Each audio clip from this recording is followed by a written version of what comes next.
नमस्कार, आप देख रहे हैं इंडिया खबर 24 न्यूज और मैं हूं आपके साथ भावना। चलिए रुक करते हैं आज की तमाम ताजा और बड़ी खबरों की ओर। कंचनपुर क्षेत्र के वार्ड नंबर 60 की पार्षद रीना यादव और उनके परिजनों पर भ्रष्टाचार के गंभीर आरोप लगे हैं।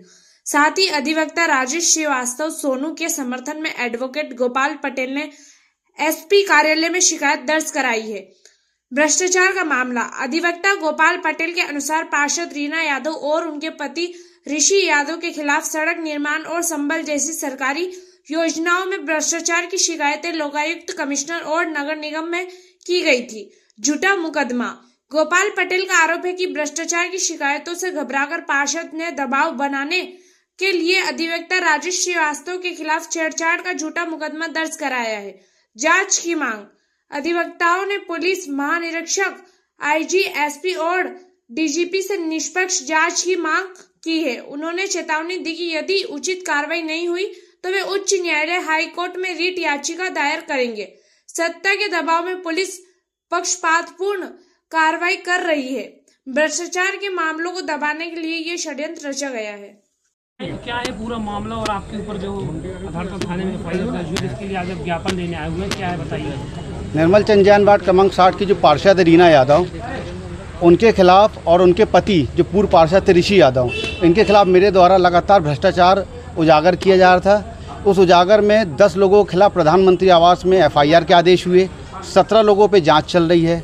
साथ ही इन्होंने जो संबल योजना के तहत लोगों को मृत्यु को पैसा मिलता है, इनमें इनने भ्रष्टाचार किया है। साथ ही इनको इसी भ्रष्टाचार के तहत चुनाव आयोग द्वारा, माननीय संभागीय कमिश्नर द्वारा नगर निगम कमिश्नर को और कलेक्टर महोदय को इनके आयोग घोषित करने के लिए पत्राचार किया गया है। इनके द्वारा पूर्व भी मुझे सुनिश्चित तरीके से धमकियां दी गई थी, मेरे ऊपर हमले कराए गए थे। साथ ही मुझे अवैध रूप से महिला कानून में फंसाने की धमकी दी गई थी। इसका ताज़ा उदाहरण है 2024 को 30 तारीख 7वें महीने 2024 को इन्होंने मुझे थाने में 4 घंटे अपने राजनीतिक बल के कारण बैठा के रखा रहा, जिसकी सीसीटीवी फुटेज और सब कुछ मैंने थाना प्रभारी को दी। इसके बाद इनके कार्यकर्ता आए दिन मुझे धमकी देते हैं महिला कानून फंसाने के लिए। साथ ही अभी तत्काल का मामला ये है कि इनके जो पति हैं वो आपराधिक प्रवृत्ति के हैं, ऋषि यादव। ये उनका जुआ, सट्टा, दारू और हत्या जैसे प्रयास इनके ऊपर दर्ज थे। और अभी जिस रोड का ये विवाद बता रहे हैं, 24 तारीख को उस रोड का मैंने माननीय कमिश्नर साहब को आवेदन दिया था और 27 तारीख को, क्योंकि रोड में भ्रष्टाचार हो रहा है। और मैं इस मीडिया के माध्यम से आप लोग को बताना चाहता हूं, जब तक मैं उस वार्ड में हूं भ्रष्टाचार नहीं होने दूंगा। विकास होने दूंगा, लेकिन भ्रष्टाचार और अनैतिक कार्य नहीं होने दूंगा। मेरी आवाज़ को दबाने के लिए इन्होंने एक सुनियोजित तरीके से घटनाक्रम संचालित किया। 26 तारीख की घटना बता रही हैं और कह रही हैं घटना में कि मैं अपने पति के साथ रोड देखने गई और पति के रहते, इनके देवर मोहित यादव के रहते, इनका जो ड्राइवर है छोटू उर्फ राहुल रैकवार, इनके रहते कोई व्यक्ति एक वार्ड में पदस्थ जो महिला पार्षद है उनके साथ छेड़खानी करेगा। उनका पति और बाकी लोग देखते रहेंगे। उनने मेरे खिलाफ कोई कार्रवाई नहीं की तत्काल, या मेरे साथ कोई अनैतिक घटना क्यों नहीं करी। ये खुद एक सुनियोजित तरीके से कार्य किया गया। और 26 तारीख की घटना थी। आप महिला पार्षद, आप तत्काल प्रशासन को बुला सकती थी, लेकिन आपने नहीं किया। आपने एफआईआर मेरी नहीं दर्ज कराई, क्योंकि आपको मालूम आप झूठी एफआईआर करा रहे थे और प्रशासन आपकी एफआईआर दर्ज नहीं करता। इसके लिए इन्होंने एक सुनियोजित तरीके से जन आक्रोश रैली निकाली। उसमें मुद्दे गलत बताए, लोगों को भ्रमित किया गया। वार्ड के जो लोग थे उनको भ्रमित किया गया और बताया गया कि असामाजिक तत्वों पर अंकुश लगाया जाएगा, अवैध शराब की बिक्री रोकी जाएगी, स्कूल कोचिंग संचालन के आसपास पुलिस बल तैनात के लिए, रात्रिकालीन नियमित गश्त के लिए और पुलिस बीट की कार्यवाही के लिए इन्हें रैली निकाली। लेकिन लोगों को भ्रमित करके रैली लेके गए और रैली में ये बातें न रख के इन्होंने मेरे खिलाफ प्रशासन और थाना प्रभारी पर दबाव बना के एक फर्जी एफआईआर दर्ज कराई। ये है इसका आवेदन, आप देख सकते हैं। ये जो लोगों को फर्जी तरीके से ले गए हैं और इनको जो आयोग घोषित करने का पत्र आया था वो भी मैं आपको दिखा रहा हूँ। ये देखिए। आज आप एसपी साहब के पास आए, क्या आपको आश्वासन मिला? आश्वासन ये मिला है, माननीय सीएसपी एडिशनल एसपी महोदय ने बोला है जब तक निष्पक्ष जांच नहीं हो जाएगी किसी भी तरह की कोई कार्रवाई नहीं होगी। और ये प्रथम दृष्टया देखने में लगता है कि ये सुनियोजित तरीके से आपके ऊपर एक एफआईआर दर्ज कराई गई है, लोगों को भ्रमित करके प्रशासन पर दबाव बना कराई गई। राजेश श्रीवास्तव, सोनू, एडवोकेट। मामला क्या शिकायत लेकर आए थे, क्या पूरा जो पार्षद हैं कंचनपुर में वार्ड नंबर 60 का लगता है, रीना यादव पार्षद है। हमारे साथी अधिवक्ता हैं राजेश श्रीवास्तव और सोनू, जो कई वर्षों से मतलब उनके जो भ्रष्टाचार है उनकी शिकायत की थी कई डिपार्टमेंट में। अभी वर्तमान में एक रोड निर्माण हो रहा भट्टे मोहल्ले में कंचनपुर में, जिसकी शिकायत उनने 24 तारीख को कमिश्नर महोदय को और एक 27 तारीख को आयुक्त महोदय को शिकायत दी थी। जो घटना ऐसी है कि 26 तारीख को उनके साथ घटना होती है छेड़छाड़ की। वो अपनी एक रैली के माध्यम से लोगों को इकट्ठा करते हैं, जन आक्रोश रैली निकालते और 30 तारीख को FIR कराते हैं कि हम घटना के समय उनका देवर पति जो पार्षद के पति हैं ऋषि यादव, देवर है मोहित यादव और उनका जो ड्राइवर है राहुल रेकवार, उस घटना के समय मौजूद थे।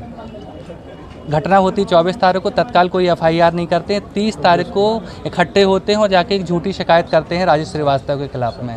उन लगातार जो सोनू श्रीवास्तव जी हैं, राजेश श्रीवास्तव, उनके द्वारा कमिश्नर महोदय, नगर निगम आयुक्त और कई डिपार्टमेंट में शिकायत दी। उनकी जो भ्रष्टाचार कर रहे थे लगातार वो, तो उनके विरुद्ध जो चुनाव आयोग है उनको आयोग घोषित करने के लिए लेटर भी आया है कि चूँकि उन्हें लगातार कई वर्षों से भ्रष्टाचार कर रहे हैं, उसके संबंध में लेटर है। वो हम पे दबाव बनाने के लिए झूठी शिकायत करी है जो 30 तारीख को। तो आज हम लोग SP महोदय के पास आए थे कि इसमें जांच कर मुझे दोष मुक्त किया जाए और मेरे विरुद्ध जो उसने झूठी शिकायत की उसके विरुद्ध कार्रवाई की जाए। ये RT एक्टिविस्ट हैं और लगातार ये क्षेत्र में व्याप्त जो समस्याएं तो उनको उठाते हुए आए हैं, तो कहीं ना कहीं ये भ्रष्टाचार के मामले को दबाने से जुड़ा हुआ मामला तो नहीं है? नहीं, ये दबाने का प्रयास किया जा रहा है उनको कि भाई उनने जो उनके भ्रष्टाचार कर रही हैं जो पार्षद रीना यादव उनके पति द्वारा किए जा रहे हैं, जो संबल योजना है और प्रधानमंत्री कई ऐसी आवास योजना भी उनने जो, इसमें भी जांच चल रही है। 10 लोगों पे FIR करने के आदेश है और 17 लोगों की जांच चल रही है। उसी को ये दबाने का प्रयास कर रहे हैं कि वो हम जिसमें उस मामले को दबाने का प्रयास, झूठा FIR। थाने में जनों को आक्रोश यात्रा निकली, अचानक उसमें राजेश श्रीवास्तव का नाम आया था। ये क्या कोई षड्यंत्र पूर्वक किया? ये षड्यंत्र ही किया जा रहा है कि जो हमने शिकायतें की हैं उसको दबाव बनाने के लिए की जा रही है कि हम अपनी शिकायत ले लें, क्योंकि उनकी जो चुनाव आयोग ने उनको आयोग घोषित कर रहे हैं उस पर दबाव बना रहे हैं मुझ पर कि मैं अपनी शिकायत वापस ले लूँ। अधिवक्ता की आवाज़ को दबाने के लिए पूरा प्रयास किया गया है। अधिवक्ता इसमें क्या आगे कार्रवाई करेंगे? अगर नहीं करते तो हम रिट में जाएंगे। हम अपनी जो वैधानिक लीगली पॉइंट है हमने आज इसलिए दे रहे हैं कि आज SP को और IG और कमिश्नर को हम पूरी शिकायत देंगे, DGP को भी शिकायत भेजेंगे और इस प्रकार जांच नहीं करती है तो रेट के माध्यम से हम उसमें जांच की मांग करेंगे कि मुझे आधार पुलिस के ऊपर क्या है, पक्षपात के आरोप है? हाँ, वो पक्षपात ही कर रहे हैं, वो पूरे शासन के दबाव में काम कर रहे हैं। चूँकि सत्ता पक्ष और पार्षद है वो सेटिंग वहाँ पे, तो दबाव में FIR हुई है। आपका नाम? Advocate Gopal Patel. District bar association के पदाधिकारी आए हैं। इनका कहना है कि इनके एक सदस्य हैं राजेश श्रीवास्तव एडवोकेट, ये आधारताल क्षेत्र के एक पार्षद के उनके निर्वाचन के खिलाफ भी इनने कुछ आवेदन दिया था और कई मामले में वो उनके